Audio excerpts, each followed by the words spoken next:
Presenting The Complete Orson Welles and the Mercury Theatre on the air in The War of the Worlds by H.G. Wells. This is Orson Welles, speaking from London. as the third man. Stand by. We'll be on the air in 15 seconds, Mr. Wells. Yes, I know. Stand by, everybody. Mercury Theatre on the air presents Orson Welles as Count Dracula in his own version of Bram Stoker's great novel, Who knows Dracula. what evil lurks in the hearts of men? The shadow knows.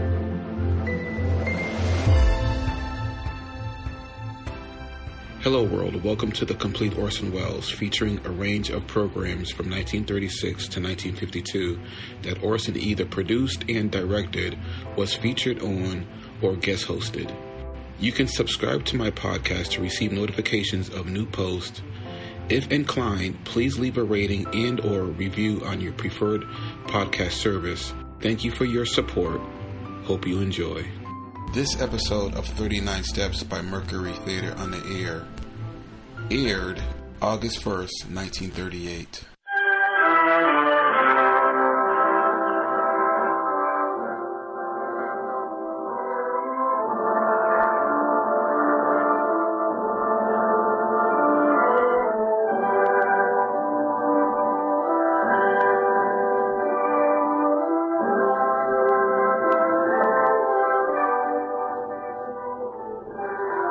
The Columbia Network takes pride in presenting Orson Welles and the Mercury Theatre on the air in the fourth broadcast of a unique new series dramatizing famous narratives by great authors. This is the first time that a complete theatrical producing company has been brought to radio, and the Columbia Network again welcomes Mr. Welles and his associates to its own stations and to the stations of the Canadian Broadcasting Corporation, coast to coast. Every week, Orson Welles invites our listeners to suggest their favorite titles. And tonight, the Mercury Theatre on the air presents 39 Steps by John Buchan, with Orson Welles as Richard Hannay and Marmaduke Joffrey. Here is Orson Welles. Good evening, ladies and gentlemen.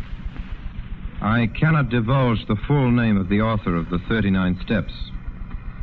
7 university degrees and a title make him a gentleman and a scholar and also practically unpronounceable. I think you'd like to know, if you didn't, that it is the present Governor General of the Dominion of Canada and the first Baron of Tweedsmuir who perpetrated this tall and shamelessly exciting spy story about high doings in Scotland. Lord Tweedsmuir, who in private life is a publisher, is himself very properly a Scotchman, who regards the sensational diversity of his responsibilities with the special calm of his nation. I regard my business, he says, as my profession, writing as my amusement, and politics as my duty.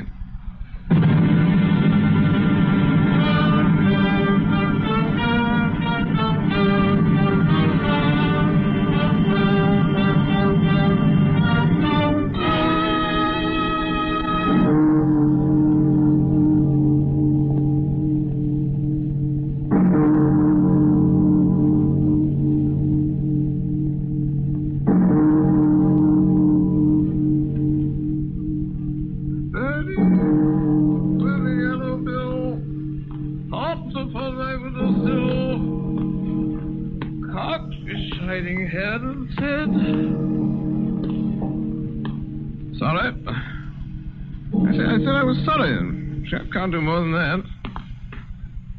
Excuse me, I'm a bit boiled. Just one bottle too many. Just one bottle. You know what Darcy, Derbyshire House, down in White Rock. When did you leave? I say, when did you leave? Leave? I know. Wouldn't let you in. Bowler hat and all that. Poor old fella. Poor old fella in a bowler hat. That's what you are. What's your name? I say, poor old fella. What's your name? Never saw you before in my life. Birdie with a yellow bill hops upon my window sill. Good night. I say good night, poor old fella. Hey, poor old fella. Move along now, no loitering. Cocked his shining head and said, "Ooh, door's open." Mr. and Mrs. Otis Hartfield, Ingletwine, 50 by Tyne Twine. Richard Hannay, 2C. Richard Hannay, 2C. 2C, 2C, 2C. 2C. Richard Hannay. Hannay, wake up. It's Marmaduke. Good old Marmaduke. Marmaduke the early worm. Wake up. We're going to Scotland. My Murph. The shooting. Good old shooting. Fishing. Good old fishing. Nothing like an early start. I say, Hannay. Hey, Hannay, your phone's ringing. Wake up and answer it. Hannay. Must be drunk. Daddy with a yellow bill hopped up on my windowsill, cocked his shining head. Hello? You were still up? Oh. You're a stranger, and I oughtn't to tell you this, but you know what I saw up there? 2C. A woman. Shh. Don't just stand there in a bowler hat. I say, old chap, are you a bill collector? No. Don't stutter. Speak up. Then I'll tell you what I saw. An old lady in a tippet, just sitting there. All right, through the keyhole. I'm not ashamed. I looked through the keyhole, and there was this old lady sitting in a chair in Richard Hannay's apartment. And you know what? Her wig was crooked, and the phone kept ringing. And she didn't answer it. She just sat there with her eyes open.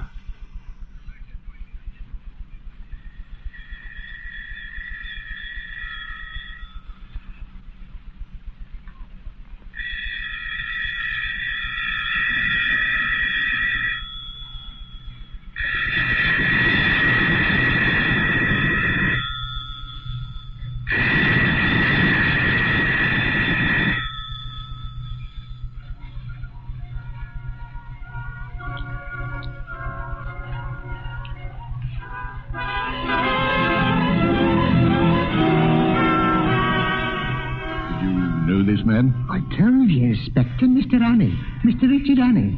I reckon you're a bit of a sportsman, says he. I want you to lend me a cap and overall for 10 minutes, and here's a sovereign for you.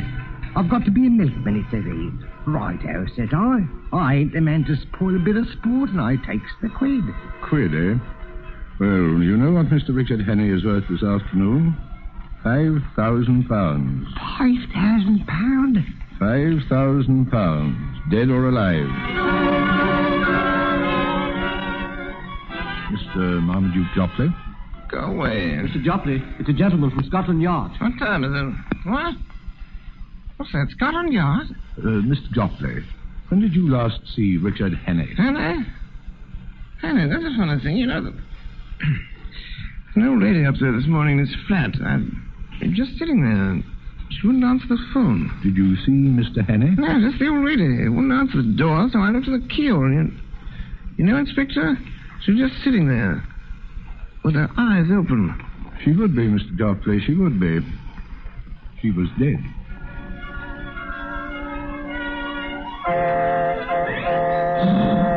Scotch Express? I'm sorry, sir. You missed it. You're just putting out. You won't make it, sir. Hey, ticket!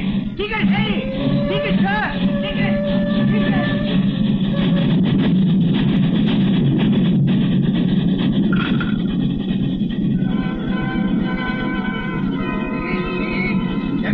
Jeffrey, next stop. Won't just take the Loch Raven to Trinbury, Green, and Gary, Galloway. You are. Thank you. Ticket? Trinbury. Change it down, Beetle. Hey, what's it end of the seat? What does it sound like? Sounds like a dog. Is that a dog you got there? It is a dog. All dogs, domestic animals, traveling, passenger accommodations, Great Northern Railroad, do serve travelers and risk and liabilities. Change it down, Beetle. Ticket, lady. Come on, Charlie. What's the valise now? Here you are, sir. Cretan. 1.5. How old are you, Sonny? Charlie's 7. Just turned 7, ain't you, Charlie? You're a big boy, Charlie, for your age. Cretan, 1.5. Ticket? Thank you. They do sprout up, don't they? Mind the lollipops now, Charlie. Ticket? Sorry, I haven't got one. Here now, what's this? Sorry, I didn't have time. I had to run to make it. Oh, all right, sir. Where to? Where to? Newton Stewart. 8 and 4pence. Here you are. 8 and 4pence out of 10 and 6pence penalty for poaching a ticket while in transit. Right, yours, sir. Thank you. Here, stow it, you. Doon with your job. Doon. I can't see why passengers have to put up with that sort of thing. And the leash now, mind, or out he goes. Ticket? Now then, Charlie, now then. Don't give your lollipop to the doggy. Doon, Jock. Our trains are overcrowded as it is, without bringing in a lot of smelly brutes, I must say. Excuse me, sir, while I open the window. Very well. Some people are never satisfied. Never you mind, Charlie. The dog is man's truest friend. Never mind what anybody may say. All right, lady, all right. I consider myself ticked off. And always remember, Charlie, that a man who doesn't like a dog is no friend of yours. You can be sure that Richard Annie didn't keep a dog. Not him, the murderer. No man as would doing a poor old lady through the heart in his flat would keep a dog. No, Charlie. Doon, Jock. Doon. Curious case, that Portland Place murder affair, isn't it, sir? I haven't read about it. You know, I'm always interested in a good murder. Here we are, sir. Leeds Guardian Chronicle, special edition. I haven't seen this one myself. Shocking occurrence in Portland Square. The milkman story. Annie disappears. Seen at St. Pancras. Hello. Here's an odd one. Look at this, sir. Yes? There's reason to believe that the suspect, Richard Annie, is headed north of the Tweed. Scotland Yard is searching all Great Northern trains. I say Great Northern? Why, that's us. Oh, shut your gab. What you trying to do, frighten the kiddie? All right, lady, all right. I'm sorry. It may be he's sitting here the new, in this very compartment among us.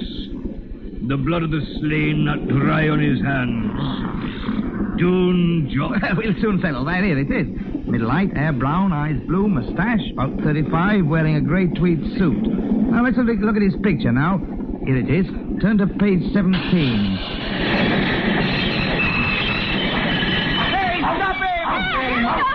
He's heading for the hill. Here, what's going on here? Who that emergency brake? I was there. Smoking flashes in the other window. Are you in Who are you talking about? Hurry up, man. Go down the line, or he'll give you the slip. The murderer! Mr. Richard Hanley. Get away from that glass, Charlie. Why, you were sitting right next to me.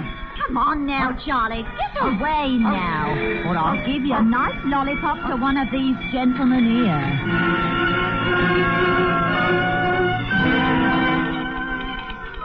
Watch all roads, Richard Henney.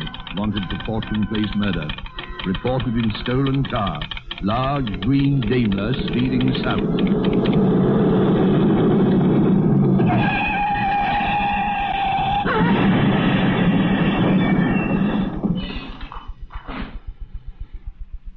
Scotch and soda, sir? Is that the best thing you can suggest, Sullivan, for a man who's barely escaped with his life from a motor accident? Brandy and soda, sir? Dove right through the hedge, he did, Sullivan. Went through it like butter, down the bank and into the burn. Lucky he came out alive. Gin and tonic, sir. Deuced lucky thing, too. I came along, fished him out. Gentleman's staying for supper, Sullivan. Better take him a change of clothes when he's out of his bath. His things were badly torn up. Not a pleasant thing to turn over 3 times in a Daimler Theatre, Sullivan. He's done with his bath. I laid out the blue serge, Sir Harry. Good work, Sullivan. Tell cook there'll be 2 to supper. She has been so informed. There is still one question unsolved, Sir Harry. Yes, Sullivan. If, as you observed, sir, the gentleman has just been in a motor wreck. Oh, of course, of course. Make it whiskey, Sullivan. Very good, sir. Oh, hello there. Hello. I say, that's quite a neat fit. You look better in that blue serge than I ever did, doesn't he, Sullivan? Yes, Sir Harry. You staying for supper, old man, I hope. Sullivan tells me it's pheasant. My name is Parkhurst. Parkhurst. We haven't introduced ourselves. I think you ought to know that you have in your house the man that is wanted for the Portland Place murder. Well, what's that? My name is Richard Henney. Sullivan? Yes, sir. Your duty is to send for the police and give me up. Don't think I'll get very far. There'll be an accident and I'll have a knife in my ribs an hour or so after sunset. Nevertheless, it's your duty as a law-abiding citizen. You don't look like a murderer to me. Does he, Sullivan? No, Sir Harry. I'm not. But the fact is that 3 days ago a man was found dead in my flat. Oh, I say, old Sullivan. Yes, sir. Mr. Harry says a man.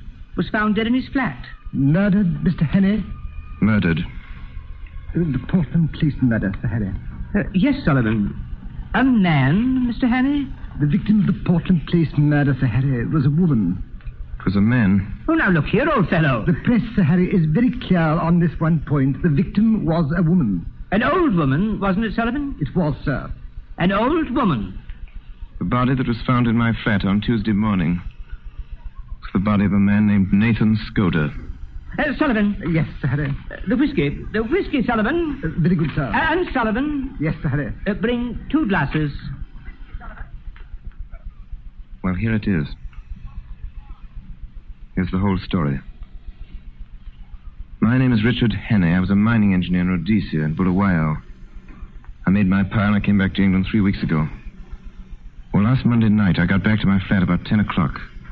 I live in a new block behind Portland Place. There's a port in the building. He leaves around 9. As I came up the stairs, I heard my phone ringing. Hello? Hello? Hello? Hello? The call was for me. In heaven's name. Close the door. Quick. Quick. You locked? Yes? I'm very sorry. It's a great liberty, I know, breaking in this way, but I need help worse than any man ever needed it. Can I count on you? It depends. You see, I have an idea that this time tomorrow I shall be dead. That's what he told me the minute he got in the door. The little man was scared stiff. I could see that. He carried a parcel under his arm, a brown paper parcel, and there was a trickle of blood on his left hand from a fresh cut across the knuckles. There's going to be a war. Now, wait a minute. That's what he told me, a war. And this war is going to come as a great surprise to Britain. Somebody's going to be murdered. He told me this Thursday. Remember, Thursday night. In London on July 14th. That's 6 days from now. 3 days, I mean. A fellow called Carolidis, the Greek premier. He's booked. Nothing on earth can save him. But that's just the beginning. According to what this fellow told me, Carolidis isn't important, not in himself. It's what comes after he's dead. On July 15th, the chief of the French General Staff will be in London. On that day, the British Admiralty is to give him a complete statement of the disposition of the entire British fleet on mobilization. At least I gather it's something like that. Something uncommonly important. Now then, on the 15th of July, there will be others in London. I don't know who. He had a name for them. He called them the Black Stone. But somehow this information, those secrets about our fleet destined for France, will be diverted into their hands on that day, July 15th. And it will be used, remember, used a week or two later against England by our deadly foe with great guns and swift torpedoes suddenly in the darkness of a summer night. I know you don't believe this. I didn't when he told me. I do now. I noticed that while he was talking, he kept fingering a little black notebook which was full of writing.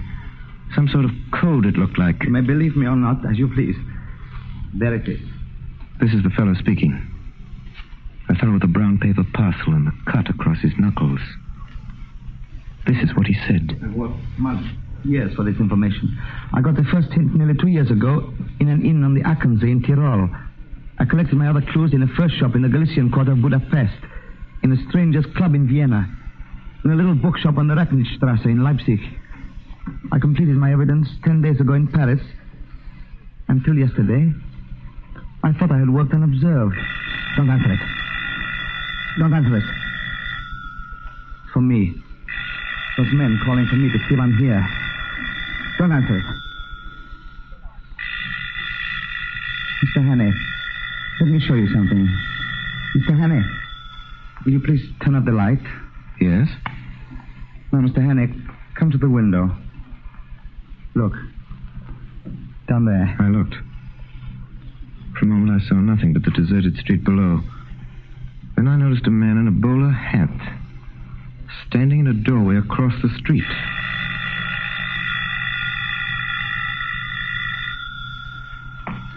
When I came home last night, I found a card in my letterbox.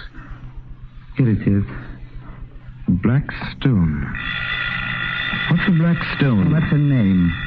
That's what they call themselves, these people. When I got that card, I knew that I had to die. Why didn't you call the police? Oh, no use. These men followed me here. I'm bottled in this building as sure as a pickled herring. Well, that's why I'm telling you all these things tonight. Tomorrow, I'm going to make a break for it. If I fail, well, I should hate to leave the scene without leaving somebody behind to put up a fight.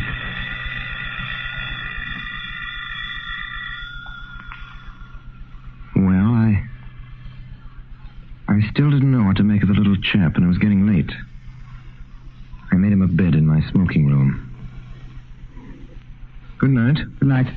And in case I'm not here in the morning, I haven't the privilege of your name, sir, but let me tell you, you're a white man. Oh, I say, before you go to bed, I'll thank you to lend me a razor.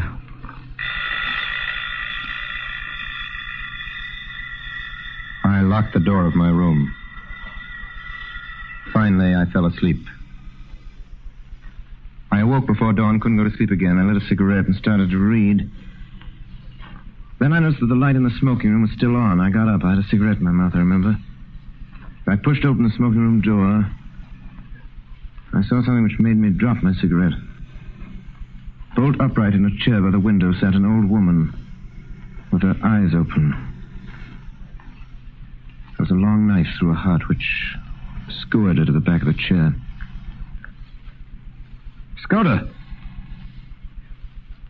Scoda! Scoda!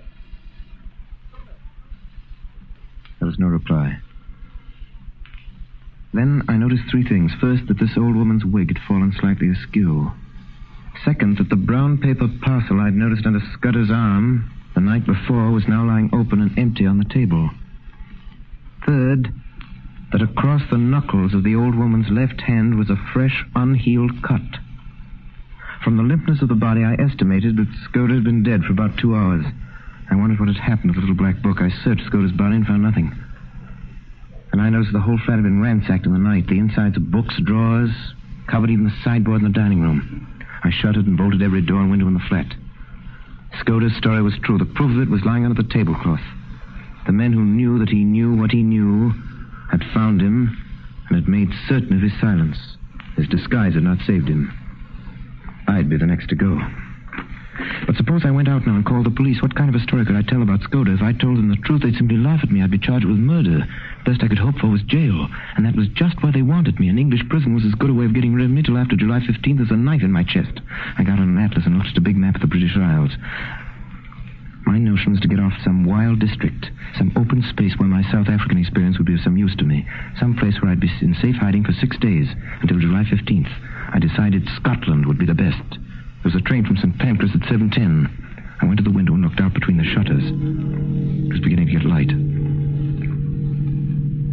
I saw a man standing in the doorway, a man in a bowler hat. Then, a man in evening dress came down the street. He walked unsteadily. He caught sight of the man in the bowler hat and went over and spoke to him. Then he crossed the street and came into the house. In the vestibule.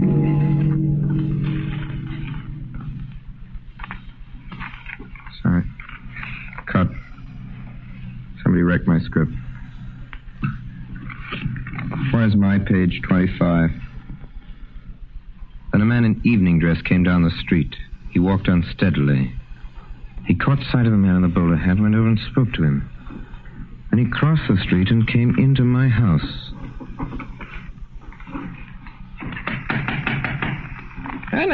Hey, wake up. It's Marmaduke. Good old Marmaduke. Marmaduke the early one. Wake up. We're going to Scotland, remember? It was a shooting. Good old shooting. Sorry, fishing. Well, it's nothing I can really start. Good old early one. I say, Hannah.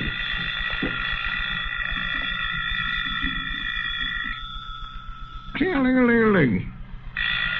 Hey, Hannah, your phone's ringing. We haven't answered. Hannah. I was a bit drunk. Daddy, the yellow bill hopped upon my windowsill. Crossed the siding.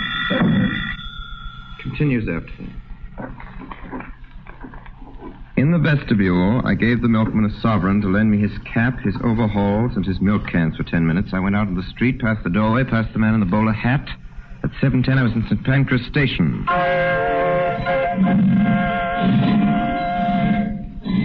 the Scotch Express? Can't make it, sir. I'm sorry. It's too late. Hey, ticket! Ticket! Ticket!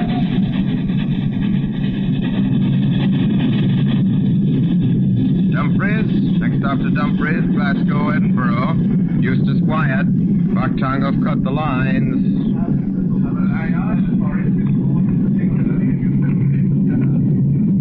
All right, we go right to the crash.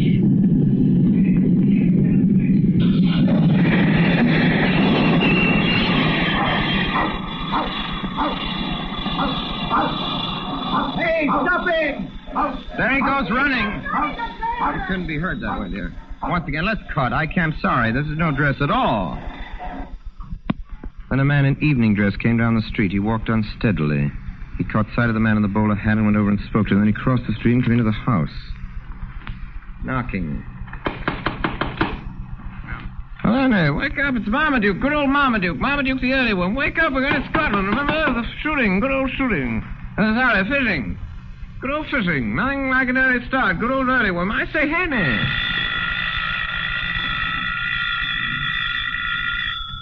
Ting-a-ling-a-ling-a-ling.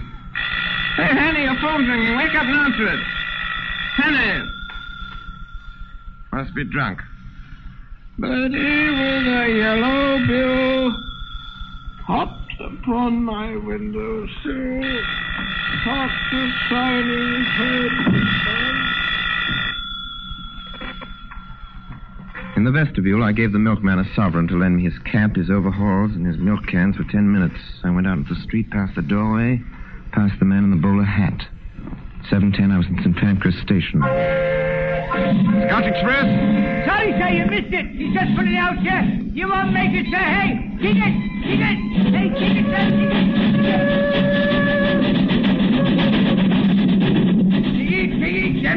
Dumfries, next stop. All change along Raven to Cudbury, Creighton and Getaway.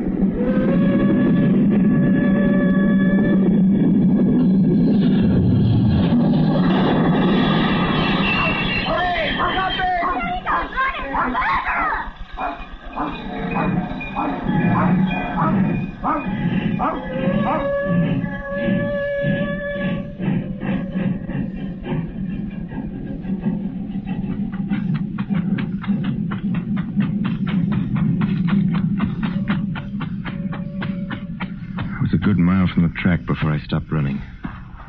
The moor was all around me. You couldn't have found a more peaceful landscape in the world. Yet at that moment, for the first time in my life, I felt the terror of the hunted on me. It wasn't the police I was afraid of, but the others who knew that I knew Skoda's secret and dared not let me live. They'd killed Skoda in my flat within a few yards of me. Now it was my turn. I didn't even know what these men looked like. I wish I'd listened more carefully to what Skoda had said about them. I think he said there were 3 of them. That one of them was young and dark, and one was plump, and one was old, and stammered sometimes when he spoke. Suddenly, in the blue evening sky, I saw something.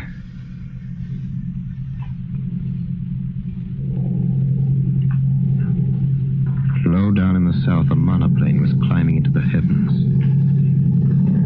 I was as certain as if I'd been told that the aeroplane was looking for me.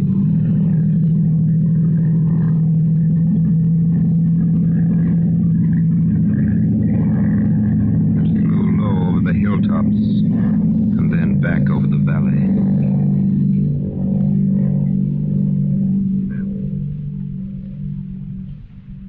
I started to run. I ran till the sweat blinded my eyes. I ran most of the night, keeping always south in the direction of the hills. As the mist cleared before the sun, I found myself on the central boss of a high upland country, with glens falling away on every side. Then, on every side,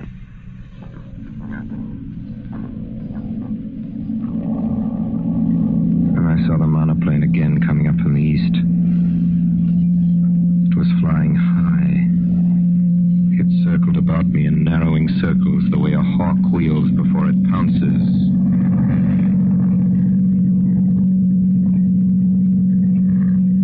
Now it was flying quite low. The observer on board caught sight of me. I could see him looking at me through glasses.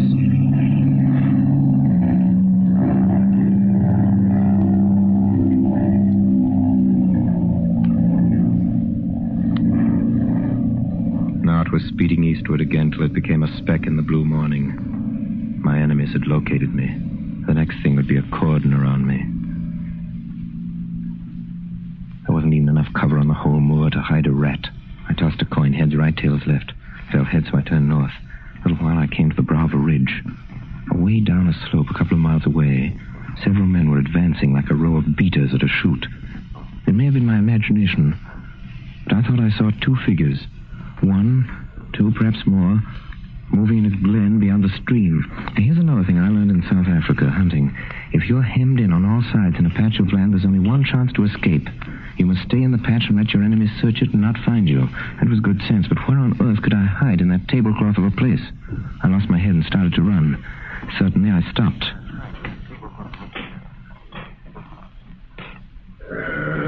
Blast. In a tiny bight of road, beside a heap of stones, I found a road mender. Hello. Miss, me head's busting. I can't do it. I ain't fit in me bed. What seems to be the trouble? The trouble is that I'm a teetotaler. Not really. I am a strong teetotaler. I took the pledge last Martinmas and I hadn't touched a drop of whiskey since. What did it? A drink they call brandy. Last night, my daughter Moran was bedded. And I was snipping all day yesterday at this brandy. And I do I'll not be well for a fortnight. Well, why don't you go to bed? That's easy speaking. But I got a postcard yesterday saying the new road surveyor will be round today. He'll come and he'll not find me. Does the new surveyor know you? Not him. He's just been a week at the job. Look here. You go back to your bed and sleep in peace. I'll take on your job for today and see the surveyor, and he'll never know the difference. Lord, you're a billy. Here's my hammer. Goodbye, man. God bless you. Here, wait a minute. What's your name? My name's Alexander Turnbull. You better tell me a bit more about yourself. You want me to do a good job of this? My friends call me Specky, for I wear glasses. Just speak the surveyor fair and caught him stir, and he'll be well pleased. I'll be back at midday. I borrowed his spectacles and filthy old hat, borrowed to his false stump of a clay pipe, and then when he'd left, I set to work to dress for the part. I got my boots and trouser legs all white from the dust of the road, and I set to work on my face with a handful of dust. I made a watermark on my neck, rubbed a good deal of dirt also in my cheeks. I've noticed that roadmen's eyes always look a little inflamed, so I got some dust into both of mine. The roadman had left his lunch behind him in a green tin and an odd copy of the Dumfries Gazette. I ate several of the thick slabs of cheese and drank a little of the cold tea. I bit and scraped my fingernails till the edges were all cracked and uneven. The men I was matched against would miss no detail. Then I went to work. I remember old Peter Pina, an old scout in Rhodesia, once telling me about the way to disguise yourself. He said the secret of playing a part was to think yourself into it.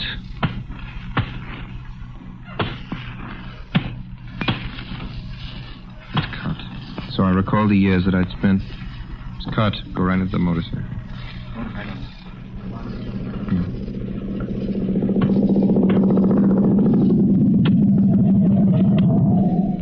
Are you the roadman here?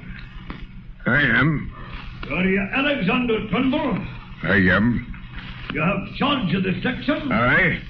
Good. A fair bit of road, Turnbull, and not badly engineered. A little soft a motor mile off where the edges want cleaning. See you look after that. Aye, sir. Good morning. You'll know me the next time you see me. I will not. Goodbye, love.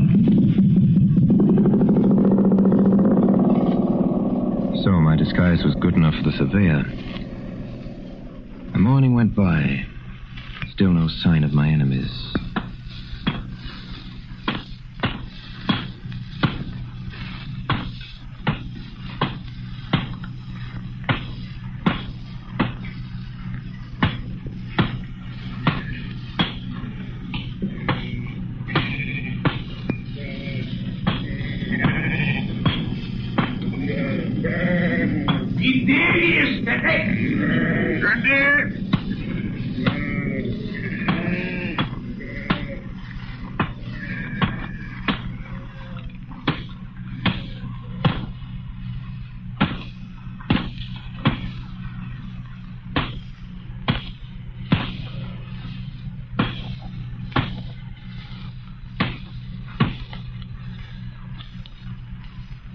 Just about midday, a big car drove down the hill, drew up 100 yards down the road. 2 men climbed out slowly as if to stretch their legs and sauntered towards me.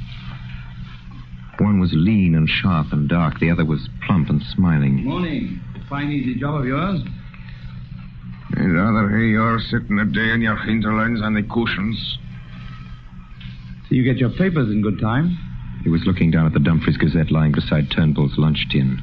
I'd noticed earlier that there was a front-page story about the Portland Place murder. You have a fine taste in boots? Were those made by a country shoemaker? They were not. They were made in London. I got them for the gentleman was here last year for the shooting. Was meinst du? Der weiß nichts, das Kerl. They got into their car and were out of sight in a minute. Went right on breaking my stones.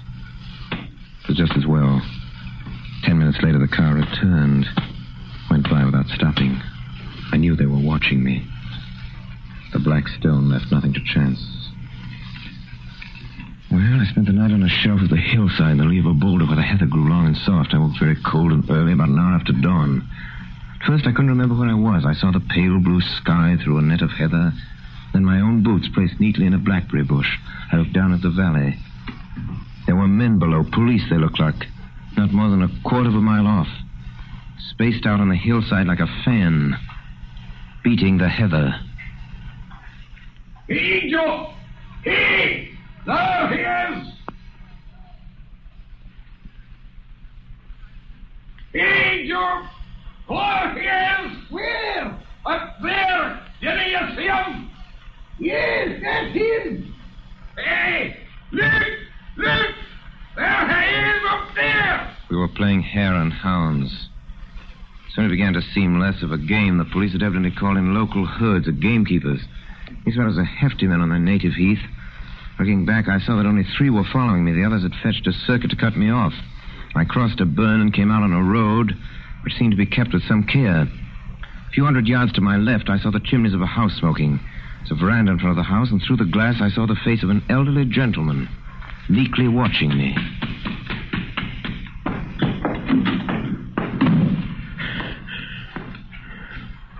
Seem in a hurry, my friend. His face was round and shiny like Mr. Pickwick's, and the top of his head was as bright and bare as a glass bottle. Through the window could be seen some figures half a mile off. Oh, I see. A fugitive from justice, eh? Well, we'll go into the matter at our leisure. Go into my study. You'll see 2 doors facing you. Take the one to the left and close it behind you. Close it tight. I did as I was told. I was in a little dark chamber that smelled of chemicals. Wasn't any too happy. Something about the old gentleman rather terrified me. He'd been too easy and ready. Almost as if he'd been expecting me, and his eyes had been horribly intelligent. All right, you may come out now. Have they gone? They have gone. I convinced them that you had crossed the hill. I do not choose that the police should come between me and one whom I am delighted to honor. He smiled gently and nodded to the door behind me. I turned and saw 2 manservants who had me covered with pistols. This is a lucky morning for you, Mr. Richard Hannay. Hey, what's going on here? How are you calling Richard Hannay? My name's Ainsley. So? Oh, but of course you have many names. We won't quarrel about a name, Mr. Hannay. Now, I suppose you're going to give me up after all. And a low, dirty trick, I call it. My God, I wish I'd never seen that cursed money. Here it is, and be damned to you. You are a clever actor, Mr. Hannay, but not quite clever enough. Oh, no, I shall not give you up. My friends and I will have a little private settlement with you tonight. Now, for God's sake, stop jawing. Everything's against me. What's the harm in a poor devil with an empty stomach picking up some money he finds in a lost pocketbook? That's all I've done. For that, I've been chivied for 2 days by these blasted bobbies over these blasted hills. I could see the dawning of a doubt in his mind. I tell you, I'm fair sick of it. Will you oblige me with the story of your recent doings, Mr. Hannay? I can't, Governor. I've not had a bit to eat for 2 days. Give me a mouthful of food, and then you'll hear God's truth. You're a good liar, Hannay. I do not propose to let you go. If you are what you say you are, you will soon have a chance of clearing yourself. If you're what I think you are, I don't think you will see the light much longer. Jurringse, draußen einschließen, bis Sie zurückkommen? Ja. I want the Daimler in 5 minutes. There will be 3 to dinner. Goodbye, Mr. Hanley. We will meet again tonight. I marched out of the room with a pistol in the small of my back. It was a risk. Pistol in the small of my back. They locked me up again in the dark chamber that smelled of chemicals. It was black as pitch. Made out that the walls were lined with boxes and barrels and sacks of some heavy stuff. The old boy had gone off in a car to collect his friends. They'd be back soon. Probably the 2 who'd interviewed me yesterday, the plump one and the dark, thin one. As I figured it out, I had just about 2 hours longer to live. I thought of Skoda in the dress of an old woman, sitting in that chair by the window with his eyes open. I got up and started moving around the room again. I found a handle in the wall, the door of a cupboard of some sort.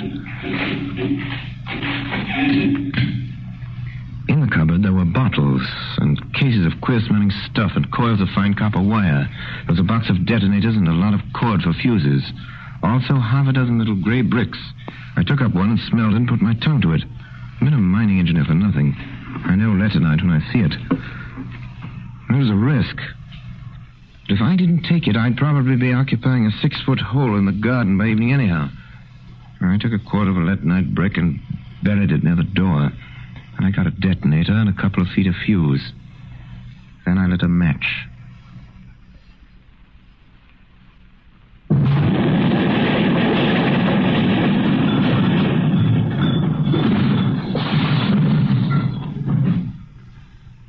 Something hit my left shoulder. There was a poisonous yellow fog all around me. Somewhere behind me, I felt fresh air. I started to run. Much later, in a clearing on a hillside, I saw a small stone building with a tower. The door was open. It was dark and cool inside. I sat down on one of the benches. The pain in my shoulder was unbearable. Then I heard steps coming down the path.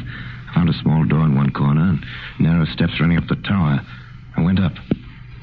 Most of the top of the tower was just taken up with bills. There was a small ledge outside, just wide enough to lie down in. I heard a man downstairs below me in the tower.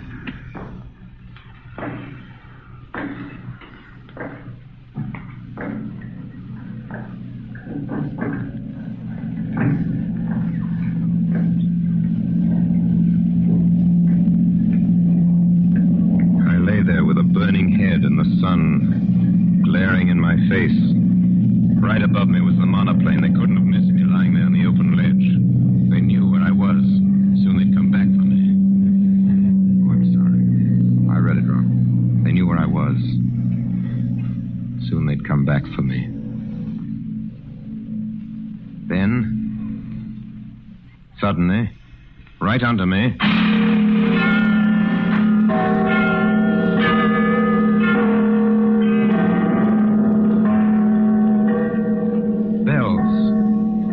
Bells, and presently up the hillside, little dark knots of men began to appear. They came slowly, dozens of them, all moving towards me, slowly advancing, closing in on me. I was too sick to move. I lay there waiting for them to come and get me. Now they were in the building below me. In a few seconds, they'd be up the stairs. I waited and no one came. I lay there waiting, and then a thought struck me. Scudder had been murdered on Thursday night, 4 days ago. Thursday, Friday, Saturday, 4 days. Then these men coming up in the hill in little dark knots in black, slowly advancing, closing in on me, were not my enemies. They weren't after me. They didn't even know I was there. They were peacefully walking to church with their families. It was Sunday.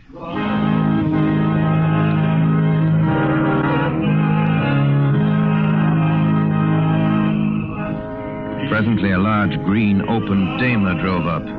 3 men got out. My plump friend, the professor, and the dark young man. I could see them looking up at my tower. 2 of them went into the church. The thin man stayed in the car. I waited.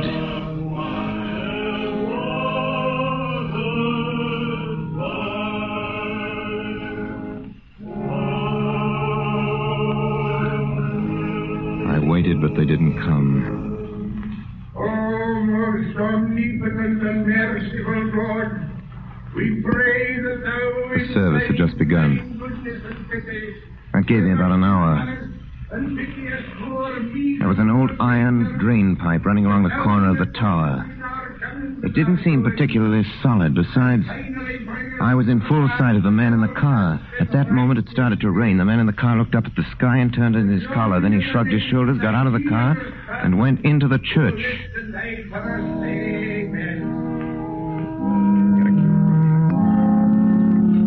I started down the side of the tower. Halfway down, my foot slipped, and I fell. The ground was soft. I got up and went over to the car and drove off.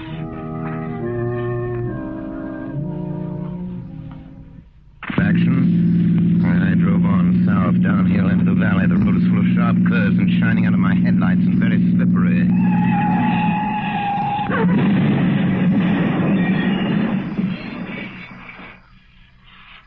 Scotch and soda, sir? Yes, that's right, Sullivan. Mr. Hannay, I may talk like an arse most of the time, but I can size up a man. Whiskey, Mr. Hannay. Thanks, Sullivan. Pour it, will you? 2 stiff ones. Very good, sir. Well, Hannay, you're no murderer and you're no fool. And I believe you're speaking the truth. I'm going to back you up. Now, what can I do?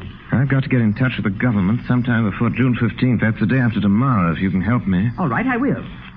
The permanent secretary at the Foreign Office is my godfather and one of the best going. He's down at his cottage in the country, trout fishing. If you start early tomorrow morning... Sullivan? Yes, Sir Harry. Have the station wagon here at 6 in the morning. Yes, sir. And reserve a compartment on the Southern Express. Yes, sir. Oh, and Sullivan? Yes, Sir Harry.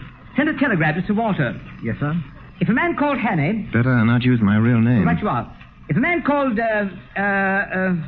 Sullivan, you will think of a name for Mr. Hannay? Yes, sir. A short name, sir. Yes, Sullivan. And British, of course, sir. Oh, yes, Sullivan. You can count on me, sir.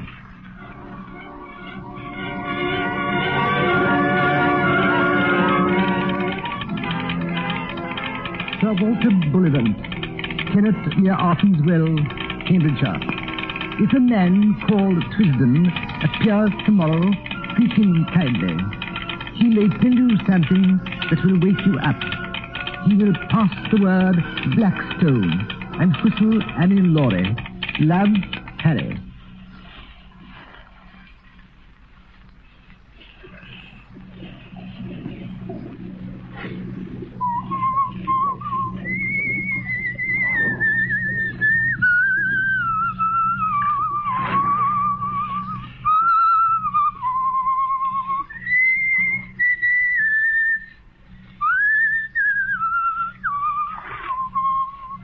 Fair little stream, isn't it? Yes, sir. I'll back our Kenneth for trout fishing against any river in England. Look at that big fellow there. 4 pounds if he's an ounce. I don't see him. Look, there. A yard from the reeds, just above that stickle.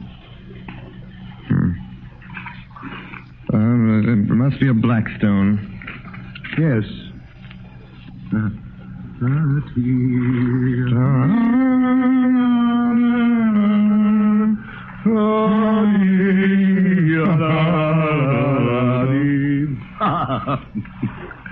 Prison's name, isn't it? No, I mean to say yes, sir. The wise conspirator that knows his own name. You're Sir Walter. I am. Now then, Mr. Hannay. My nephew promised you'd tell me something that would wake me up. I'm ready. Oh, Mr. Hannay, before you begin, I think I ought to tell you. I got a letter from Skoda this morning. Skoda? Yes. Skoda's been dead a week. It was written on the 8th, the day before he came to you. His letters usually took a week to reach me. They were sent undercover to Spain and then to Newcastle. What did he say? A great deal. Strange fellow, Skoda. He knew more international secrets than any secret service man in Europe. The trouble about him was he liked to play a lone hand. He'd never tell us all he knew. Besides, he was getting romantic. The Blackstone, like a penny novelette. Sir Walter, is Carolitis in London? He is. He's been there for days. In his letter, did Skoda say anything about Carolitis? Premier Carolitis? Skoda said that the 14th of July, today, Carolitis would be murdered. Carolitis? Murdered? Nonsense. There's no state in Europe wants him out of the way. The virtuous Carolitis is likely to outlive us all. I'm afraid Skoda went off the trail there. Sir Walter? Yes, Heath, what is it? Telegram to Walter. Just came through from London. Thanks. Mr. Henney, if you'll excuse me. Heath, car, right away. Call the Foreign Office. Tell them I'm on my way up. Yes, sir. I apologize to the shade of Skoda. Carolides was shot dead this evening, a few minutes after 7.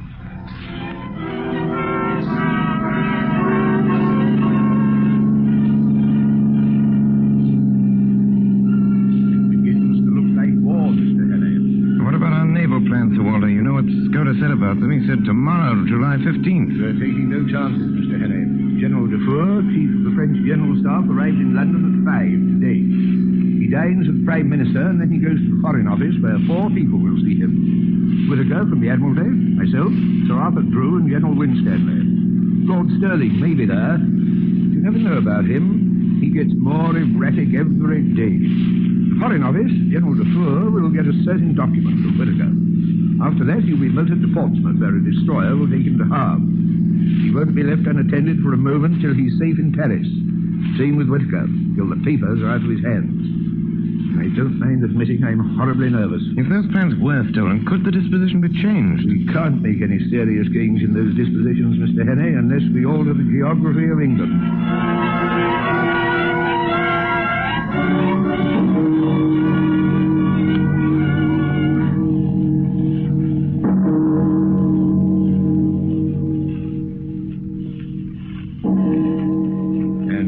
Gentlemen, that our meeting is over, I must ask you to give me a few minutes longer of your time. Gentlemen, I ask you to meet Mr. Henney.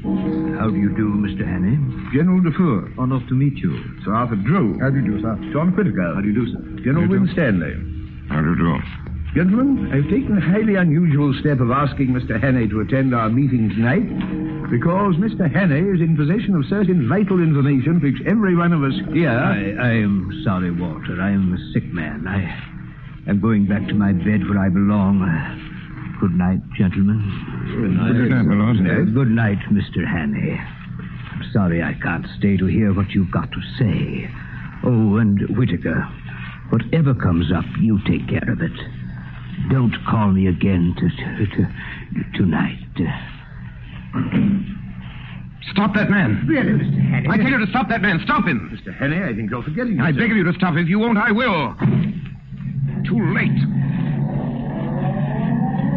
Gentlemen, who do you think went through that door a minute ago? Lord Stirling. He did not. It was his living image, but it was not Lord Stirling. Gentlemen, have you ever known Lord Stirling to stammer? Henny, have you gone out of your head? I tell you, gentlemen, the man that went out was not Lord Stirling. It was someone who recognized me, someone I've seen in the last 3 days. Nonsense. Really, Mr. Henny, I think you have gone out of your head. That remains to be seen. Sir Walter, may I call Lord Stirling's house? I'll do it. Hello? Get me Whittlesey House. Hurry, please. Hello? Yes? Yes, hello? This is Walter Bullivant. Will you ask Lord Stirling to call me the minute he gets home? What? What's that? Are you sure? I see. Thank you. Lord Stirling hasn't been out of his bed all day. He went to sleep at 6 and woke up a few minutes ago. Well then. What is it? The Black Stone. Oh, but it's madness. Do you mean to tell me that man came here and sat beside me for the best part of an hour, and I didn't detect the imposture? My old chief? You were too interested in other things to have the use of your eyes. You took Lord Stirling for granted.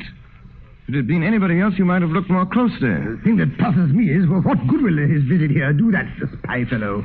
Here are the plans right here on this table. He couldn't carry away several pages of figures and strange names in his head. Yes, he could. The trained spy has a photographic memory. You noticed he said nothing, but went through those papers again and again. Those plans are as lost to us as if he had them in his pocket. Give me the Home Office. Port Division.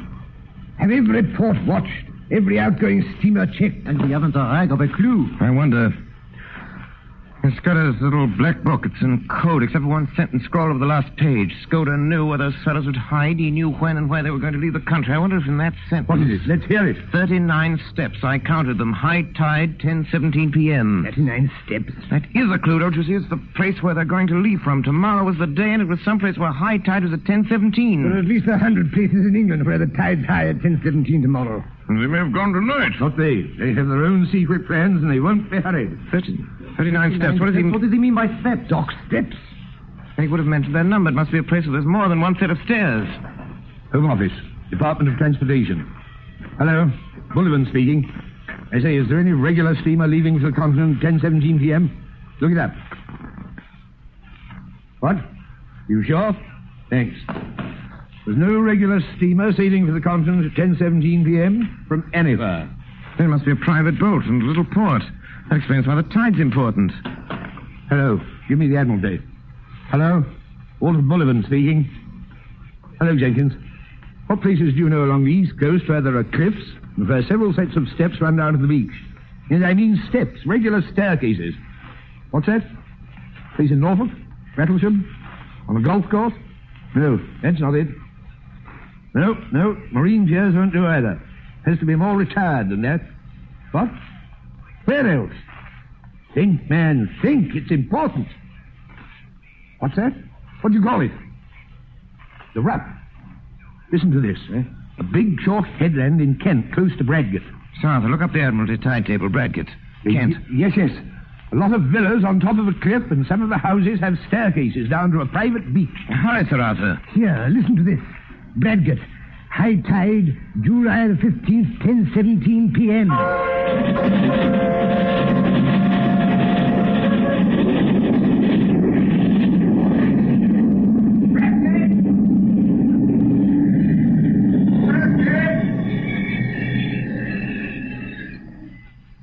Bradgate, July 15th.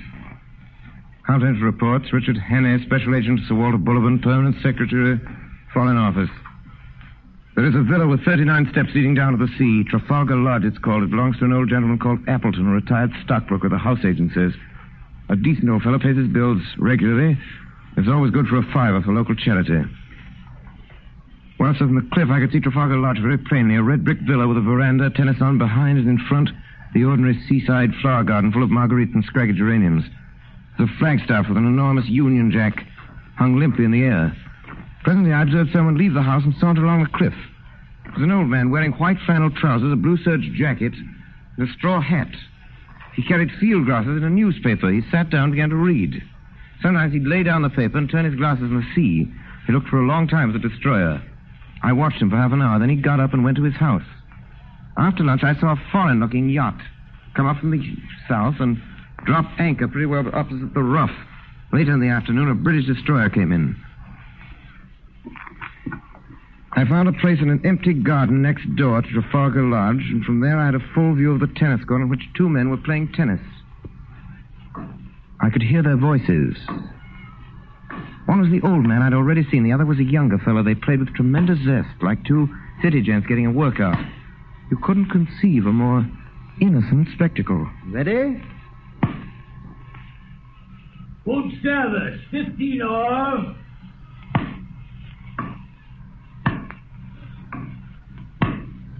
Thirty-fifth. I say, old man, you'll have to buck up. Oh, stop crowing, will you? Ready? 45th. Set point. Net. 2 more. Game. That's once it all. Let's sit down. Had enough? Hello. Third figure had arrived, a young man on a bicycle with a big bag of golf clubs slung at his back. Hello, Ted. Come on down. We're on the course. Make yourself a drink on the way. Say, Bob, I'm going in to have a tub. Got into a proper lather.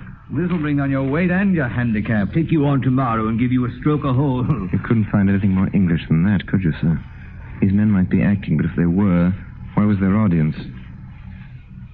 And yet there were 3 of them, and one was old, and one was plump, and one was lean and dark, and their house fitted in with Scota's notes, and half a mile offshore was lying a foreign yacht. There was only one thing to do. Go forward as if I had no doubts. If I was going to make a fool of myself, I might as well do it handsomely. And I remembered what old Peter Pinnier told me in Rhodesia, the best scout I ever knew. He told me once, talking about disguises, that barring certainties like fingerprints, mere physical traits are of very little importance if a man really knows his business. He laughed at things like dyed hair and false beards and such childish follies. If you're playing a part, he said, you'll never keep it up unless you convince yourself that you really are the man you're pretending to be. That explained the game of tennis. These chaps didn't need to act. They just turned a handle and passed into another life, which came as natural to them as the first. It's getting on 8 o'clock. Went for a walk along the cliffs. Out at sea in the blue dusk, I saw lights appear on the foreign yacht and on the British destroyer away to the south and beyond the point. The bigger lights of steamers making for the Thames. The whole scene was utterly peaceful. 9:30, I strolled toward the Trafalgar Lodge. The Scotland Yard men would be posted around the house by now, but there was no sign of a soul. The house stood as open and public as a charity bazaar. Yes, sir? Does Mr. Appleton live here? Yes, sir. I should like to see him, please. I'll see if he's in. Will you wait here in the hall, please, sir? Well, sir, I found myself in a neat hall. There were the golf clubs and tennis rackets and all the things you'll find in 10,000 British homes. There was a grandfather clock ticking, a barometer, and a print of Chiltern winning the Grand National. What name shall I say, sir? Hannah. Will you come this way, please, sir? Mr. Annie. The old man rose to meet me. He was in evening dress. So was the plump one. The third, the dark one, wore a blue serge suit and the colours of some club or school. Mr. Hanley, you wish to see me? One moment, you fellows. I'll join you. Better go to the smoking room, Mr. Hanley. We'll stay here. I think we've met before, and I guess you know my business. Maybe, sir, maybe. I haven't a very good memory. I'm afraid you must tell me your errand, for I really don't know it. Well, then, I've come to tell you that the game's up. I have a warrant here for the arrest of you three. Arrest? Really? Arrest? Good Lord, what for? For the murder of Franklin Scudder in London on the 8th day of this month. Why, I never heard the name before. Good heavens, you must be mad, sir. Where do you come from? Scotland Yard. Well, don't get flustered, Uncle. It's all a ridiculous mistake. These things happen sometimes. We can easily set it right. Well, I can show that I was out of the country on the 8th, and Bob was down here. You were in London, but well, you can explain what you were doing. Right, Fancy. Of course, that's easy enough. The 8th, last Thursday.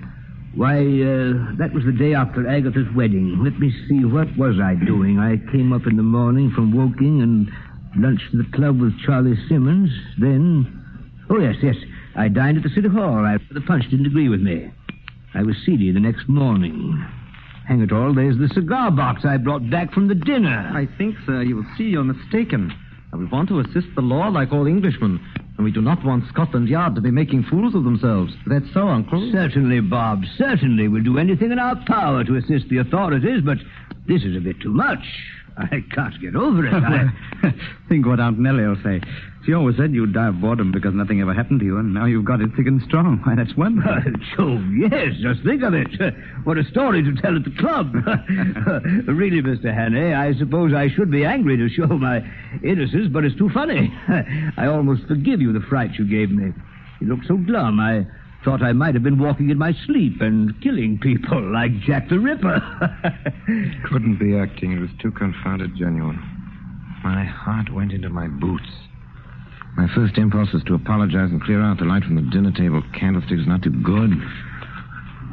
I walked the door and switched on the electric light. Then a sudden glare made them blink, and I stood scanning the three faces. Well, I made nothing of it. One was old and bald, one was stout, one was dark and thin. That's all I could tell. Perhaps there were three men who had hunted me in Scotland. Perhaps they weren't. There was a silver cigarette on a table beside me, and I saw that it had been won by Percy Appleton, Esquire, of the St. Bede's Club, in a golf tournament. Well, are you reassured by your scrutiny? I hope you'll find it consistent with your duty to drop this ridiculous business, Mr. Hannay. I make no complaint, but you see how annoying it must be to respectable people. Are you going to drop it? No. Oh, Lord, this is a bit too thick. Do you propose to march us off to the police station? I have the right to ask to see your warrant, you know, but I don't wish to cast any aspersions upon you, sir. You're only doing your duty. But you will admit it's horribly awkward. Well, what do you propose to do? I vote we have a game of billiards. It'll give Mr. Hannay time to think things over, show him there's no ill feeling. You play, sir? Yes, I play. Billiard room is downstairs, Mr. Hannay. Why don't you two start? We'll finish our cigars and come down later. I'd rather we went down together, Mr. Appleton. Well, if you insist. What a stubborn man you are, Mr. Hannay. We went to the billiard room. I followed them downstairs in a kind of dream. The billiard room had a large window which looked out on the cliff. The window was open and the moon was flooding the cliffs and sea with a great tide of yellow light. Choose your cue, sir. Thanks. Plain or spot, sir? Spot. Short? Thanks. How about a few practice shots?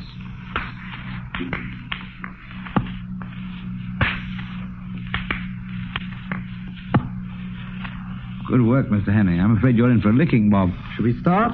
We'll begin. Shall we toss? What are you playing for? Filling a game? That's all right. Heads or tails, Mr. Haney? Heads. Heads it is. You begin. Will you mark for us, Percy? Righto. 7. That was a near one. Rough luck. 5. 8. That's all. All right, Mr. Haney. 5, that's 13. 17. Good work. Stop at 17. Oh, Percy, look at the time. You'd better think about catching your train. Percy's got to go to town tonight. I'm afraid you must put off your journey. Oh, dash it all, Hanny. I thought you'd drop that, or I've simply got to go. You can have my address, and you can have any security you like. No, you must stay. It was 5 minutes after 10. In 12 minutes it will be high tide. Through the window I could see the lights of the Ariadne, the foreign yacht offshore. Well, I'll go bail for my nephew. That ought to content you, Mr. Haney. Was it my fancy, or did I detect some halt in the smoothness of that voice? Then I thought of something. Mr. Appleton, when does your nephew have to be in London? Tonight. And you say you'd go bail for him, Mr. Appleton? Yes. Yes, I told you I would. Well, then perhaps if I could arrange to call Scotland Yard early in the morning. No, Mr. Haney. It simply has to be tonight. Then I knew who he was. Front! The boat! As the young dark man leaped from the window, he was through it over the low fence and down the steps before a hand could touch him. Someone switched on the light. The plump one was lying crumpled in a heap. They'd got handcuffs on the old man. You're safe! Safe! You can't follow him in time! He's gone on the yacht! He's triumphed! The Black Stone has triumphed. I hope you'll bear his triumph well, Mr. Appleton. I ought to tell you that your yacht, for the last 2 hours, has been in our hands. Has been in our hands. Well, Sir Walter, that's about all there is to it. That's the story as you asked me to set it down. You know the rest of it better than I do. Scudder was right about the war, right, wasn't he? In about a week, I expect right in the middle of it myself. Because of my Matabele experiences, I got a captain's commission straight off. I joined my division on Thursday at Aldershot, and I understand we'll be moving straight up to the front. Still, I'm afraid I had most of my excitement before I put on khaki. Anyway, goodbye, and thanks for everything. It was great sport while it lasted. Yours very sincerely, Richard Haney, August 8, 1914.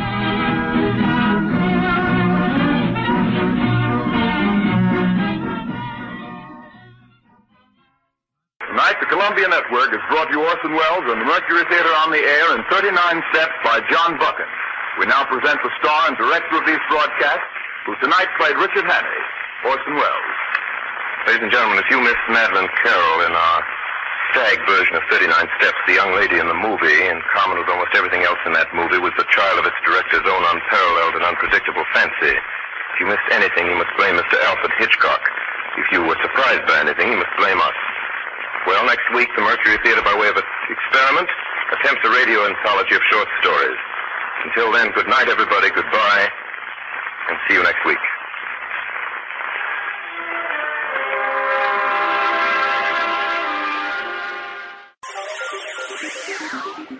Thank you for listening to and showing your support for my podcast. If you would like to receive notifications of when new episodes are posted, please subscribe to my channel. Subscriptions are 100% free, and they really help me get an idea of how I'm doing. You can also go to my website where you can listen to all of my podcasts for free, and you can also download episodes for free. The website is otr.duane.media. There is also donation information on there if you want to show your support or become a patron. You can email me at info@otr.duane.media. I'm also on Instagram at duane.otr. Well, hope you enjoyed, and until next time, stay safe, wish you well, and as always, peace.